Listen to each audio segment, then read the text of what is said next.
Coach Schaefer talked about Eric, called him a cool cat, apparently. Can you talk about Eric's demeanor and what has impressed you about his demeanor? It's been very calm. You know, he's really hard on himself. You know, it's hard to see that, but until you're in the room with him for hours and hours and hours. But you know, he just stays calm. He keeps attacking it. He did average first half. You know, made a couple mistakes and kept communicating with him. Got him at halftime and had a little pep talk with him, and he came out second half and played really well. When you guys went back and watched the Wake Forest tape, how did you grade each of the 5 offensive linemen? Where are those guys at? I don't know their grades off the top of my head. I thought they played okay. Just kind of, who kind of played well? Amari played the best of all of them. I know that. You know, I didn't think we played good up front, but not great. Not as good as I expect those guys to be. You know, I tell those guys all the time when I come in the room, it's like, Eric can't throw a touchdown pass, and Jordan can't score a touchdown, and Brizzy, unless those 5 are doing their job. You know, it's a requirement. You know, and so they did a good enough job. I thought they protected fairly well, other than the one bust.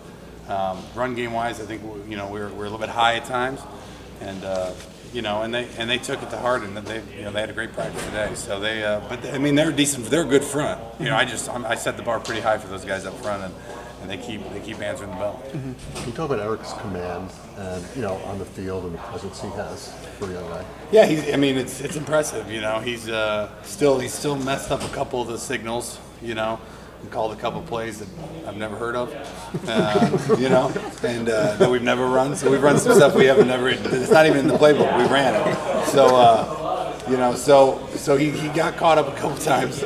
You know, and. But it never, you know, it never bothers him. You know, he'll come to sideline and be like, "What did you call?" And he'll be like, "I screwed up, coach. I called this." And I'm like, "Oh, that's what that was." You know, and you know, but the 1 or 2 times, but he gets right back on track. You know, and that's the fun part, because a lot of times with young kids, there's peaks and valleys, and with him, the one thing I found is the valleys aren't very long. I mean, it's a play or maybe 2. As soon as we can get him, talk to him again. Normally he'll already know, but that's probably the biggest thing for his development, is that those valleys are here and there. And you know, we threw one ball over the middle that was a freshman moment that I think everyone held their breath for a second, and you know, and they dropped an end underneath our primary, you know, receiver, and you know, he kind of froze a little bit. And then later on, same thing happened. He scrambled and threw one to Kendall down the sideline. You know, so that's the fun part about watching him, is those valleys don't last very long. You know.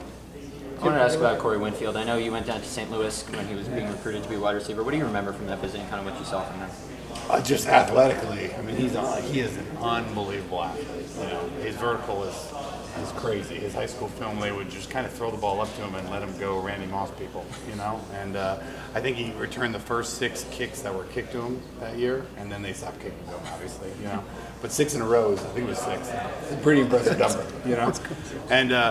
So he's just athletically, he's an unbelievable athlete. He had an interception today in practice. That the whole practice kind of stopped. Like, did that just happen?